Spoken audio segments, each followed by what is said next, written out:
পরিকল্পিতভাবে বিএনপিকে সংস্কার বিরোধী বলে একটি মহল অপপ্রচার চালাচ্ছে বলে মন্তব্য করেছেন দলের মহাসচিব মির্জা ফখরুল ইসলাম আলমগীর।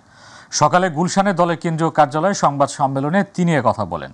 এ সময় দলের স্থায়ী কমিটির সদস্য সালাউদ্দিন আহমেদ বলেন, জাতীয় সাংবিধানিক কাউন্সিলের ধারণার সঙ্গে বিএনপি একমত নয়। আরো বিস্তারিত জানাচ্ছেন মাহবুব সৈকত। সেটা একটু গুরুত্বপূর্ণ। রাজধানীর গুলশান বিএনপি চেয়ারপারসনের কার্যালয়ে জরুরি সংবাদ সম্মেলনের আয়োজন করে বিএনপি মহাসচিব। আজকে যে বিষয়টি নিয়ে আমরা কথা বলবো, এই বিষয়ে কথা বলা। লিখিত বক্তব্যে বিভিন্ন বিষয় তুলে ধরে মির্জা ফখরুল ইসলাম আলমগীর বলেন, বিএনপি সংস্কার চায় না এমন বিভ্রান্তকর তথ্য ছড়াচ্ছে কয়েকটি মহল। বিএনপি হচ্ছে সেই দল যে আপনার 2016 সালে ভিশন 2030 করে বেগম খালেদা জিয়া তিনি সংস্কারের কথা বলেছিলেন। তো এটাতে আমরা অত্যন্ত আন্তরিক বলেই কিন্তু ওই বিষয়টা নিয়ে আমরা সারা দেশে এই 31 দফা নিয়ে অসংখ্য প্রোগ্রাম করেছি। সেই বিষয়ে আজকে একটা মহল, একটা চক্র অত্যন্ত পরিকল্পিতভাবে বিএনপিকে সংস্কার বিরোধী বলে প্রচার করবার একটা অপচেষ্টা চালাচ্ছে। জাতীয় সাংবিধানিক কাউন্সিলের ধারণার সঙ্গে বিএনপি একমত নয় এবং প্রধানমন্ত্রীর মেয়াদের বিষয়ে ঐক্যমত কমিশন বিএনপিকে নিয়ে যে বক্তব্য দিচ্ছে তাও অস্পষ্ট বলে দাবি করেন দলটির স্থায়ী কমিটির সদস্য সালাউদ্দিন আহমেদ। কোন ব্যক্তি 10 বছরের বেশি প্রধানমন্ত্রীর আসনে বহাল থাকবেন না। এটা সাথে আমরা এটা বলেছি, প্রধানমন্ত্রী এবং সংসদ নির্বাহী বিভাগকে কার্যকরভাবে সরকার এবং রাষ্ট্র পরিচালনার স্বার্থে তার কর্মপরিধির মধ্যে অন্য কোনো অর্গান এবং অন্য কোনো বডি সৃষ্টি করে যাতে তার কর্মকাণ্ডকে ব্যাহত না করে, সেই জন্য আমরা এনসিসি জাতীয় কোনো ধারণার সাথে একমত হইনি। সংস্কারের পাশাপাশি বিএনপি ফ্যাসিস্টদেরও বিচার চায় জানিয়ে জুলাই সনদ আরও আগেই প্রণয়ন করা উচিত ছিল বলে মন্তব্য করেন দলটির অপর স্থায়ী কমিটির সদস্য নজরুল ইসলাম খান। যারা আমাদের এত মানুষ খুন করেছে, গুম করেছে, এত টাকা লুটপাট করেছে, তাদের বিচার হওয়া, এসবই আমরা চাই। জুলাই সনদ আরো আগে করা সম্ভব ছিল, এটা তো আমাদের দায়িত্ব না, আমরা করতে পারবো না। যাদের দায়িত্ব তারা যদি কোনো কারণে বিলম্ব করে, এই দায় বিএনপি নেবে না। মাহবুব সৈকত, মাই টিভি, ঢাকা। জামায়াত ইসলামী নায়েবে আমির অধ্যাপক মুজিবুর রহমান বলেছেন, দীর্ঘ 54 বছরেও বাংলাদেশের মানুষ ভোটের অধিকার পায়নি। যারা বিগত সরকারের পদলেহন করেছে তাদের অপসারণ না করলে সুষ্ঠু ভোট হবে না। গণতন্ত্র প্রতিষ্ঠায় অপরাধীদের বিচার আর সংস্কার জরুরি বলে জানান তিনি। পবিত্র আশু উপলক্ষে ঢাকা মহানগর দক্ষিণ জামায়াত ইসলামে আয়োজিত আলোচনা সভায় তিনি কথা বলেন। নির্বাচন ব্যবস্থা পরীক্ষা করার জন্য জাতীয় সংসদ নির্বাচনের আগে স্থানীয় সরকার নির্বাচন চায় জামায়াত। পিআর পদ্ধতি মানুষের ভোটের অধিকারের গ্যারান্টি বলেও মন্তব্য করেন নায়েবে আমির। তো জাতীয় সংসদ হচ্ছে সবচেয়ে ভাইটাল জিনিস। এটা যদি ক্ষতি হয় তাহলে গোটা জাতি ক্ষতিগ্রস্ত হবে। কিন্তু স্থানীয় নির্বাচন যদি গোলমালও হয় তাতে জাতির উল্টাপাল্টা কিছু হবে না।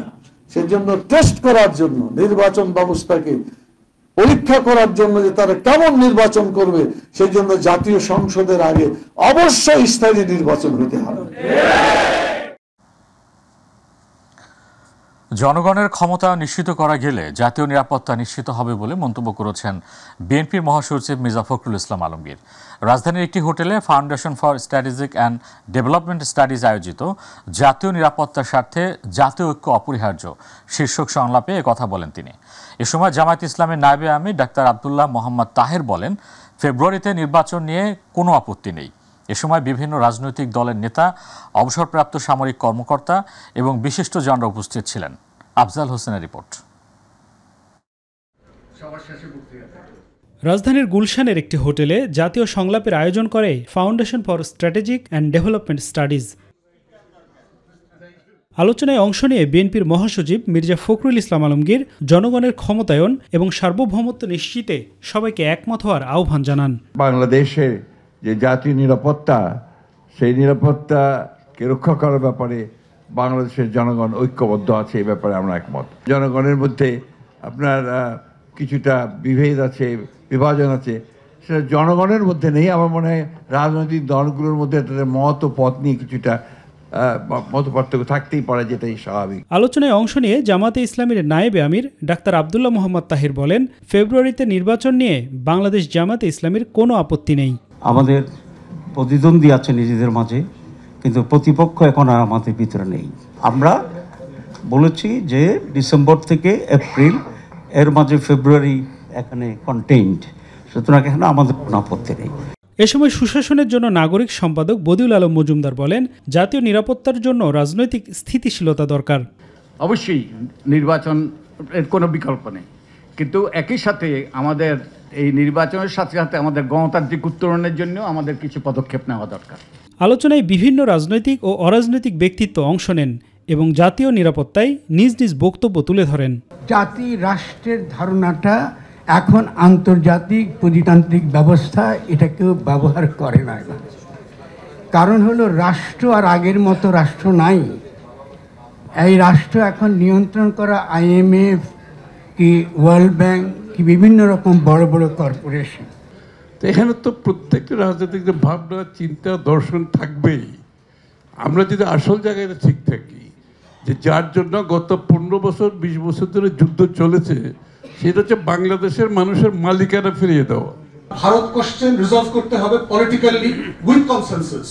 যেভাবে আজকে ঐক্যবদ্ধ কমিশনে আমরা অসংখ্য বিষয়ে জাতীয় ইস্যুতে একমত হচ্ছি এবং কন্টিনিউয়াসলি আলাপ করছি, এই আলাপটাই হচ্ছে আমার নিরাপত্তার একমাত্র অপশন, এর বাইরে আর কোনো আলোচনা নাই।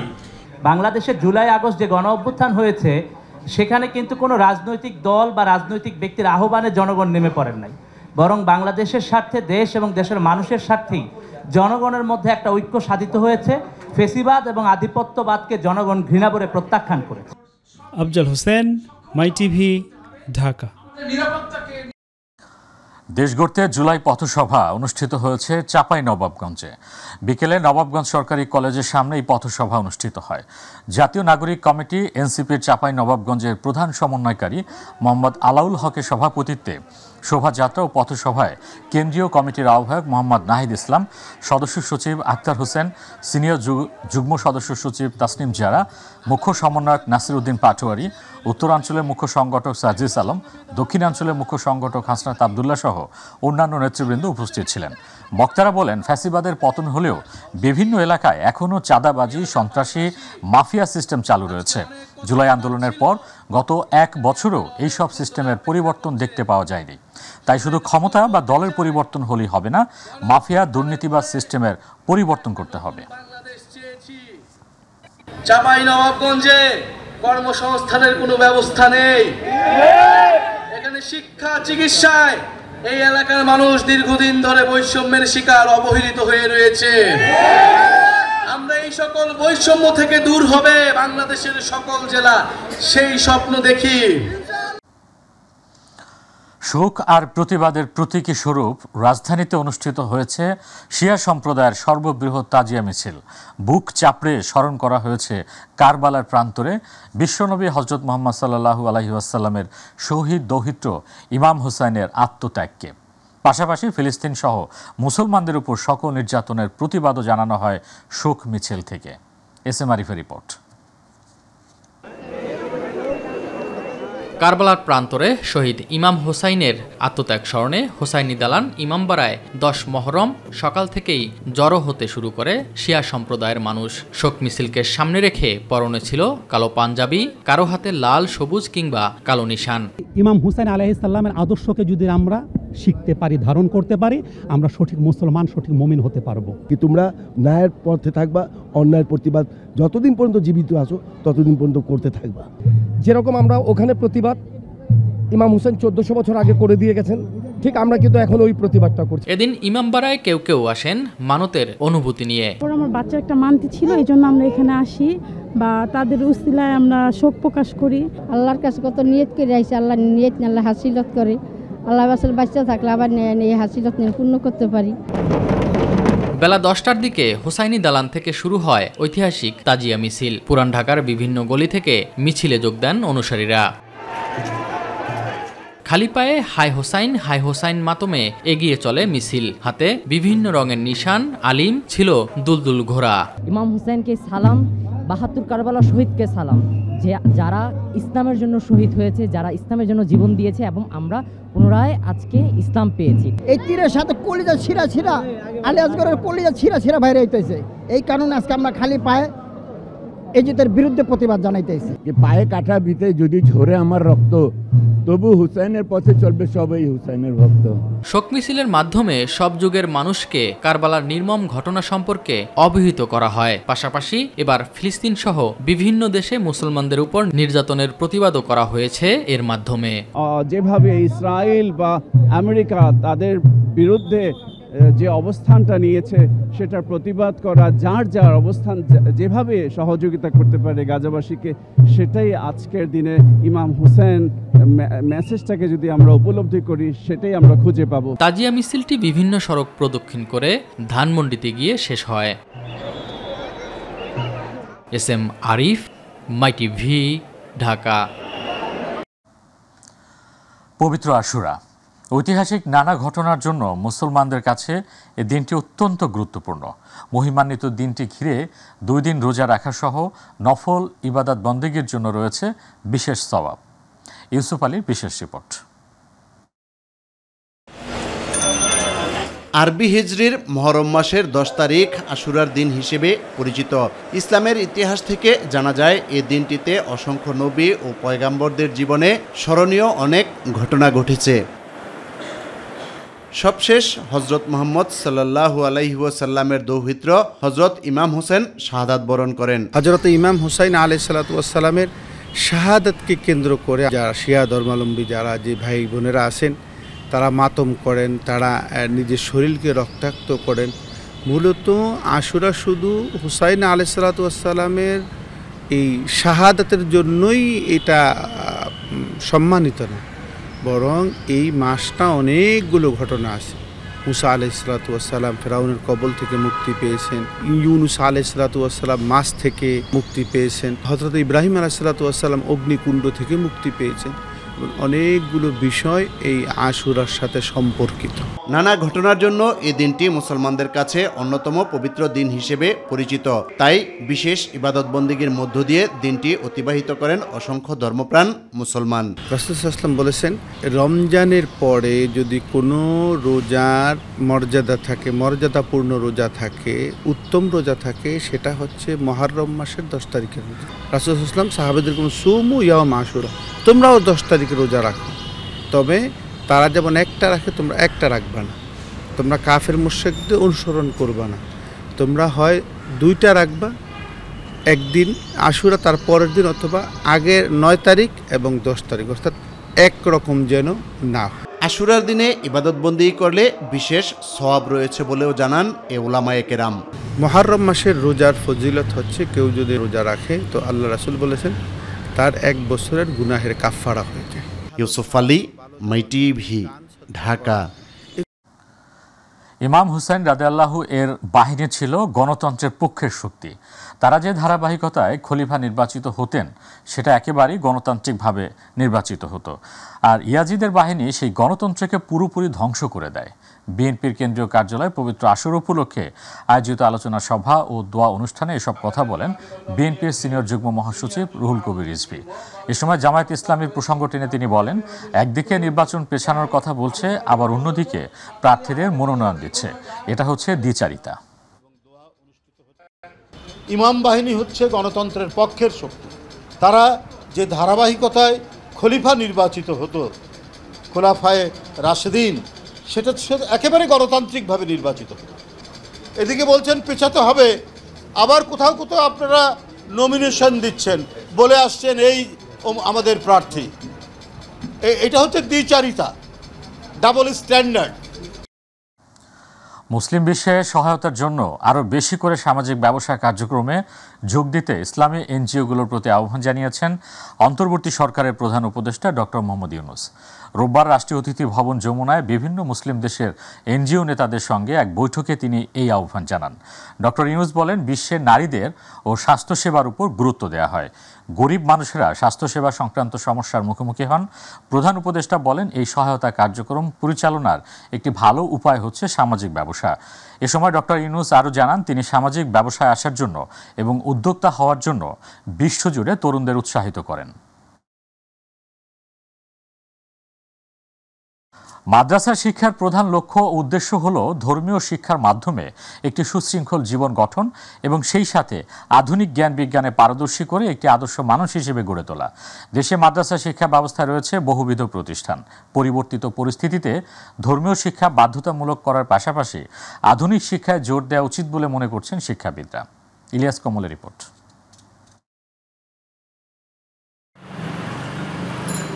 বর্তমানে সারা দেশে দাখিল, আলিম, ফাজিল ও কামিল মাদ্রাসা ৯,০০০-এরও বেশি। এগুলোতে মোট শিক্ষার্থী ২০ লাখের অধিক। এছাড়া স্বতন্ত্র ইবতদায়ী মাদ্রাসা আছে ৪,০০০-এর বেশি। এতে শিক্ষার্থী রয়েছে প্রায় ৭ লাখ। এছাড়া সরকারের নিয়ন্ত্রণের বাইরে থাকা কওমি মাদ্রাসা রয়েছে ১৪,০০০-এর মতো। এর বাইরে রয়েছে অসংখ্য নুরানি মক্তব, ফোরকানিয়া, কারিয়ানা আর হাফিজি মাদ্রাসা। কিন্তু একক কোনো শিক্ষা ব্যবস্থা নেই। তথ্য বলছে আলিয়া মাদ্রাসা থেকে পাবলিক বিশ্ববিদ্যালয়ে ভর্তির সুযোগ পেলেও কওমি মাদ্রাসা থেকে কোনো সুযোগই হচ্ছে না। এদিকে কওমি মাদ্রাসার দাওরায়ে হাদিস মাস্টার্স ডিগ্রির সমমান স্বীকৃতি দেওয়া হলেও এর কোনো সুবিধা পাচ্ছে না শিক্ষার্থীরা। আমাদের ক্লাস 6 পর্যন্ত তো সব কিছুই আছে, বিজ্ঞান আছে, ভূগোল আছে। ক্লাস 6 পর্যন্ত সব কিছু পড়ানো হয়। দাওরায়ে হাদিসের স্বীকৃতি দেওয়ার পূর্বে যেরকম অবস্থা ছিল, স্বীকৃতি দেওয়ার পরে একই অবস্থা। MA আরবিক যে সার্টিফিকেটের মান সম্ভাবনা বিশ্বের বিভিন্ন ইসলামিকের উপর পড়াশোনা হয়, যেটার উপর এটা যে আমাদের বাংলাদেশের কওমিয়ানদের যে মাদ্রাসাগুলোতে রয়েছে সেটা জনমানুষ জানতে পেরেছে ওই স্বীকৃতির মাধ্যমে। কিন্তু এটা বাস্তবায়ন না হওয়ার কারণে আমরা কিন্তু উপকৃত হতে পারিনি। কিন্তু আমরা এটা চাই, মন থেকে চাই যেটা বাস্তবায়ন হোক।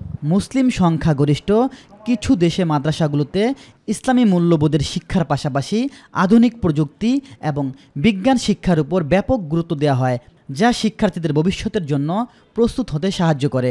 কিন্তু স্বাধীনতার ৫৪ বছর পেরোলেও দেশে বহুবিভক্ত শিক্ষা জগৎ, যে যার মতো শিক্ষা কার্যক্রম চালাচ্ছে বলে মত বিশেষজ্ঞদের। ৯২% মুসলমানের দেশে ৫৪ বছর পর্যন্ত ইসলামী শিক্ষার উপরে তাদের কোনো এদের প্রতি দৃষ্টিপাত এখনো পড়ে নেই। আমরা যাদেরকে সরকার প্রধান বানিয়েছি এদের ইসলামী শিক্ষার প্রতি নামে মুখে বলে ইসলাম, কিন্তু তাদের বাস্তবতা ইসলামী শিক্ষার প্রতি কি কোনো আগ্রহ আমরা দেখতে পাইনি।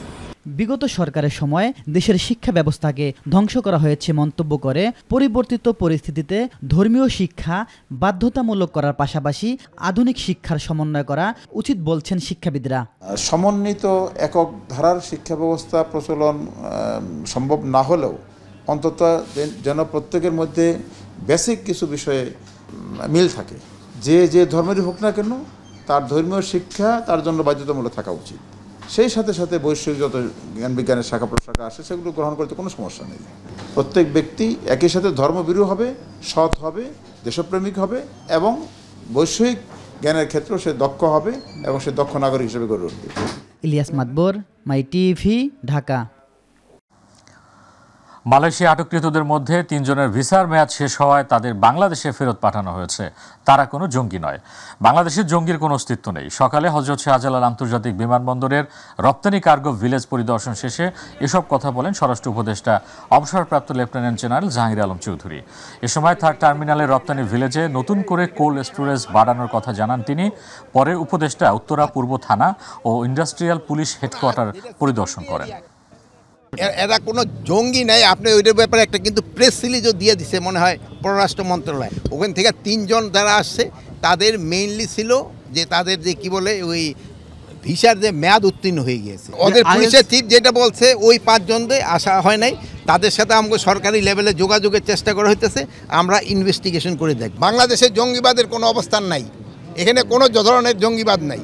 আপনাদের সহযোগিতায় কিন্তু এখানে জঙ্গিবাদ নির্মূল করে দেওয়া হয়েছে। এটা ক্ষেত্রে আপনাদের ক্রেডিট সবচেয়ে বেশি। আপনারা সবাই মানে কোনো ধরনের আপনারা এই যে গত 10 মাসে কোনো একটা ইনফরমেশন দিতে পারছেন জঙ্গিবাদের? যেহেতু নাই, আগে ছিল আপনারা দিচ্ছেন, এখন নাই আপনারা দেন না।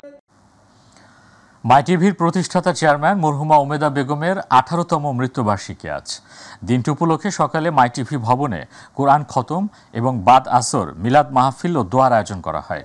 এতে অংশ নেন মাই টিভি চেয়ারম্যান ও ব্যবস্থাপনা পরিচালক নাসির উদ্দিন সাথী, সিওও ও পরিচালক তৌহিদ উদ্দিন আফ্রিদি, পরিচালক জেকের উদ্দিন সম্রাট সহ মরহুমার আত্মীয় স্বজন এবং মাই টিভি পরিবারের সর্বস্তরের কর্মকর্তা কর্মচারীরা। মরহুমের আত্মার মাগফিরাত কামনার পাশাপাশি মাইটিভি পরিবার এবং দেশ ও জাতির মঙ্গল কামনায় বিশেষ মোনাজাত করা হয়।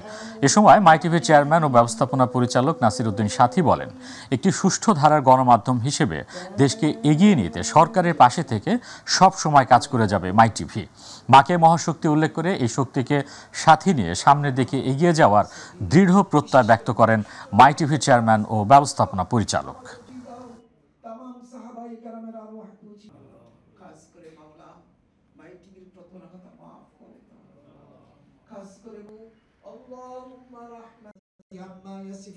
এই দিনে আমাদের সকলের মা যাতে সুস্থ থাকে, যারা না পৃথিবীতে নেই, না ফেরার দেশে আছেন, তাদের জন্য আমরা দোয়া করব এবং যারা পৃথিবীতে আছেন তাদের স্বাস্থ্য, শরীর এবং তাদের প্রতি শ্রদ্ধা, ভালোবাসা, এই জন্য আমরা তাদের পাশে থাকব এবং দোয়া করব।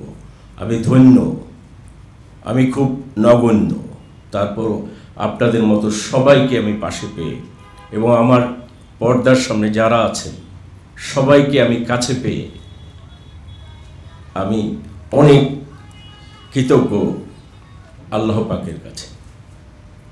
আমার মার জন্য আপনারা দোয়া করবেন।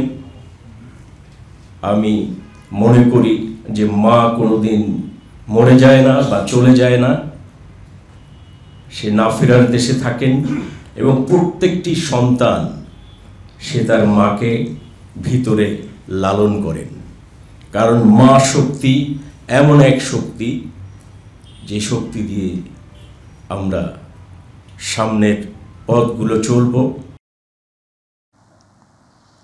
এবার রক্তাক্ত জুলাই গণ অভ্যুত্থান।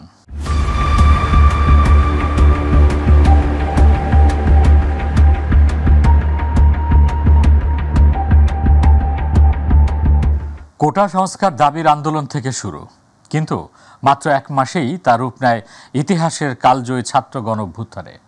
বাংলাদেশের মানচিত্র জুড়ে প্রতিরোধ গড়ে তোলেন শিক্ষার্থীরা। তবে জাহাঙ্গীরনগর বিশ্ববিদ্যালয় হয়ে ওঠে এক ছাত্র বিপ্লবের অন্যতম এক মাধ্যম। ফ্যাসিস্ট শাসকদের গুলি, হত্যাযজ্ঞ, রক্তক্ষরণ আজও গভীর প্রশ্ন হয়ে দাঁড়িয়ে আছে।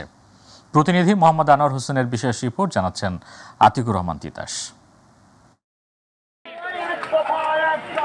2024 সালের জুলাই মাসে সরকারি চাকরিতে বৈষম্যমূলক কোটা বাতিলের দাবিতে একযোগে রাজপথে নামে দেশের অন্তত 11টি শিক্ষা প্রতিষ্ঠান। শুরু হয় বৈষম্য বিরোধী ছাত্র আন্দোলন। ঢাকা বিশ্ববিদ্যালয় থেকে শুরু হয়ে ছড়িয়ে পড়ে জাহাঙ্গীরনগর, রাজশাহী, কৃষি, চট্টগ্রাম সহ সারা দেশে। জাহাঙ্গীরনগরের শিক্ষার্থীরা অবরোধ করে ঢাকা রিচা মহাসড়ক। স্লোগান ওঠে, যোগ্যতার ভিত্তিতে নিয়োগ চাই, কোটা নয় মেধার জয় চাই। পরে এক দফা এক দাবি, সরকার পতন চাই। এই শহীদরা তাদের প্রাপ্য মূল্যায়ন পায়নি, এটা একটা বড় ব্যর্থতা। প্রতিটি সরকারের উচিত 24কে প্রাধান্য দিয়ে 24-এর চোখে আগামীর এই বাংলাদেশকে দেখতে হবে। কিন্তু তৎকালীন সরকার গায়ের জোরে প্রতিরোধ গড়ে তোলে। পুলিশ মারে গুলি, tear shell gas, rubber bullet, lathi charge, পাথর, সবকিছুই। হাজার হাজার ছাত্র জনতা আহত ও নিহত হন। সবচেয়ে ভয়াবহ ঘটনা ঘটে আশুলিয়ায়, যেখানে পুলিশের গুলিতে নিহত হন অনেক ছাত্র জনতা। তাদের মধ্যে 6 জন শহীদের মরদেহ পুলিশ নিজেদের গাড়িতে তুলে নিয়ে পেট্রোল ঢেলে পুড়িয়ে ফেলে, যাতে কোনো প্রমাণ না থাকে। খারাপ হওয়ার পর পুলিশে ওই ভিতরে এই 6টা লাশ পুড়িয়ে দিয়ে গেল। মাইকুর গাড়ির ভিতরে পিছনে ডালাটা উঠানি, ওর মধ্যে না খালি বাইন্দে তুইছে যেমন করে, পরে পুলিশেরাই এই লাশগুলা পোড়া দিছে। শেষ পর্যন্ত স্বৈরাচার পতনের পর শেখ হাসিনা ভারতে পালিয়ে যান, কিন্তু শহীদদের রক্ত আর দাবিগুলো এখনো অপূর্ণ। হত্যাযজ্ঞের 1 বছর হয়ে গেলেও হয়নি বিচার, মেলেনি শহীদদের স্বীকৃতি। আজও বিচারের দাবি জানান শহীদের পরিবার। যারা আমার ছেলেকে হত্যা করেছে, আমি তাদের দৃষ্টান্তমূলক শাস্তি দাবি করব। মিছিলে যে ওখানে মারা গেছে এবং তার বিচার চাই আমরা সরকারের কাছে আমরা আবেদন করি। আমাদের নাতিকে হত্যা করা যারা পাচ্ছে তাদের আমরা বিচার চাই। জাহাঙ্গীরনগর বিশ্ববিদ্যালয়ের ছাত্র সংগঠনের নেতারাও বলছেন, যে উদ্দেশ্যে জীবন উৎসর্গ ও আন্দোলন তা এখনো বাস্তবায়িত হয়নি। জুলাইয়ে আহত এবং নিহতদের ব্যাপারে সুস্পষ্ট একটি পূর্ণাঙ্গ তালিকা এবং আহতদের চিকিৎসা সহায়তা সহ যেই যে সুযোগ সুবিধাগুলো সরকারি পক্ষ থেকে তারা পাওয়ার কথা ছিল, সেগুলো কিন্তু কিছুটাই আমাদের পূরণ করতে পারেনি। আমরা যে আশা আকাঙ্ক্ষা নিয়ে এই গণ অভ্যুত্থান করেছিলাম, সেই আশা আকাঙ্ক্ষার কিছুটা ব্যত্যয় ঘটেছে। জুলাই ফিরে এসেছে, কিন্তু আমাদের শহীদ ভাইরা ফিরে আসেনি। আমাদের যে প্রত্যাশা, জনগণের যে আকাঙ্ক্ষা, সেটার চাহিদা এখন পর্যন্ত বাস্তবায়ন হয়নি। সেখানে অন্তর্বর্তীকালীন সরকার দৃশ্যমান কোনো পদক্ষেপ গ্রহণ করতে পারেনি। আমরা এখনো আশাবাদী, শহীদরা যারা রক্ত দিয়ে গেছেন, জীবন দিয়ে গেছেন, তাদের যেই রেখে যাওয়ার যে স্বপ্নটা ছিল, সেই স্বপ্নটা আসলে এই দেশে বাস্তবায়ন হওয়া অনেক বেশি জরুরি। যারা দিন এনে দিন খায়, মজুরি খেটে খাওয়া শ্রমিক মানুষ, এদের পরিবারে যারা আহত হয়েছে তারা কিন্তু প্রপার চিকিৎসাটা পায় নাই, রাষ্ট্রীয়ভাবে প্রপার সম্মানটা পায় নাই। 24-এর এই নতুন বাংলাদেশকে এগিয়ে নিয়ে যেতে হলে সকলকে সাথে নিয়ে কাজ করতে হবে, তবেই 24-এর গণ অভ্যুত্থান সার্থক হবে বলে মনে করেন জাহাঙ্গীরনগর বিশ্ববিদ্যালয়ের প্রক্টর। 16-17 বছরের যে নিষ্পেষণে ছিল, যেখানে গণতন্ত্র বিপর্যস্ত হয়েছে, মানুষের বাক স্বাধীনতা রুদ্ধ হয়েছে, গুম খুনের যে সংস্কৃতি সেটার প্রচলন ছিল, এই থেকে যে আমরা বের হয়ে আসতে পেরেছি ছাত্র জনতার আন্দোলনের ফলে, সেই আন্দোলনের যে স্পিরিট, সেই স্পিরিটকে কাজে লাগিয়ে আগামী দিনগুলোতে আমাদের সকলকে এগোতে হবে। আতিকুর রহমান তিতাস, মাই টিভি। ডেঙ্গু জ্বরে আক্রান্ত হয়ে দেশে গত 24 ঘন্টায় হাসপাতালে ভর্তি হয়েছেন 317 জন রোগী। এর মধ্যে বরিশাল বিভাগেই নতুন করে ভর্তি হয়েছেন 127 জন। তবে আজ মৃত্যু নেই। রোববার স্বাস্থ্য অধিদপ্তরের পাঠানো প্রতিবেদনে তথ্য জানা গেছে। এতে বলা হয়, শনিবার সকাল 8টা থেকে রোববার সকাল 8টা পর্যন্ত বরিশাল বিভাগে আক্রান্তের সংখ্যা বেশি। এদিকে বরগুনায় ডেঙ্গু পরিস্থিতি দিন দিন আরও উদ্বেগজনক হয়ে উঠেছে। সর্বশেষ তথ্য অনুযায়ী গত 24 ঘন্টায় জেলায় নতুন করে 102 জন ডেঙ্গুতে আক্রান্ত হয়েছে, যা এবছরের মধ্যে একদিনে সর্বোচ্চ আক্রান্তের রেকর্ড। এ নিয়ে জেলায় মোট আক্রান্তের সংখ্যা দাঁড়িয়েছে 3459 জনে। এ পর্যন্ত জেলায় ডেঙ্গুতে প্রাণ হারিয়েছেন 28 জন। বরগুনায় সিভিল সার্জন কার্যালয় থেকে এসব তথ্য জানানো হয়েছে।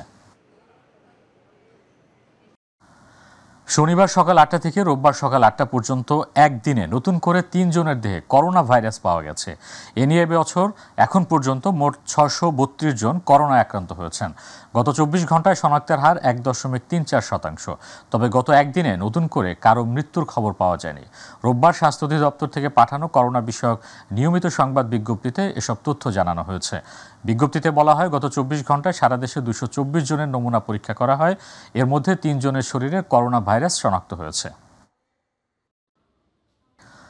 মাইটিভির চেয়ারম্যান ও ব্যবস্থাপনা পরিচালক নাসির উদ্দিন সাথীর মাতা ও মাইটিভির প্রতিষ্ঠাতা চেয়ারম্যান মরহুমা ওমেদা বেগমের 18তম মৃত্যুবার্ষিকী উপলক্ষে চুয়াডাঙ্গার জীবননগরে দোয়া ও মিলাদ মাহফিল হয়েছে।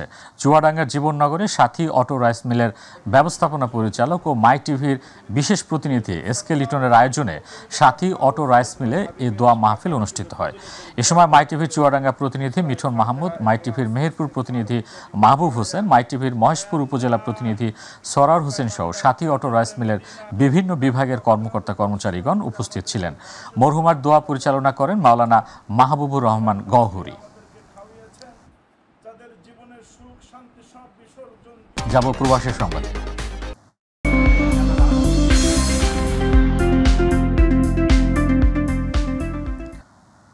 বাংলাদেশ থেকে মালয়েশিয়ায় শ্রমিক নিয়োগে বহুল আলোচিত সিন্ডিকেট প্রথা বন্ধ করতে আনোয়ার ইব্রাহিম সরকারের প্রতি আহ্বান জানিয়েছেন দেশটির ক্ল্যাং রাজ্যের সাবেক এমপি এবং আসিয়ান পার্লামেন্টারিয়ানস ফর হিউম্যান রাইটসের বর্তমান সহসভাপতি মিস্টার চার্লস সান্তিয়াগো। তিনি বলেছেন যে পুত্রজায়া এবং ঢাকার মধ্যে একটি বাধ্যতামূলক দ্বিপাক্ষিক শ্রম চুক্তি প্রয়োজন। সম্প্রতি মালয়েশিয়ায় জাতীয় সংবাদ মাধ্যম ফ্রি মালয়েশিয়া টুডে এক প্রতিবেদনে এসব তথ্য জানিয়েছে। প্রতিনিধি আশরাফুল মামুন জানান, প্রতিবেদনে বলা হয়েছে, বাংলাদেশি উপদেষ্টা ডক্টর আসিফ নজরুল বলেছেন যে কর্মী নিয়োগের বর্তমান চুক্তি সংশোধন না করা হলে ঢাকা তার নাগরিকদের মালয়েশিয়ায় পাঠানোর উপর স্থগিতাদেশ আরোপ করা হতে পারে। সান্তিয়াগো আরও বলেছেন যে মালয়েশিয়ায় চাকরি নিশ্চিত করার জন্য বাংলাদেশি কর্মীদের কথিত সিন্ডিকেটের মাধ্যমে 20 থেকে 30 হাজার রিঙ্গিত পর্যন্ত দিতে বাধ্য করা হয়, যার ফলে তারা মালয়েশিয়ায় কর্মক্ষেত্রে পা রাখার আগেই ঋণের বোঝায় জর্জরিত হয়। তাই সরকারের দায়িত্ব দুর্নীতির জন্ম দেয় এমন ত্রুটিপূর্ণ ব্যবস্থা ঠিক করে প্রয়োজনীয় পদক্ষেপ নেওয়া।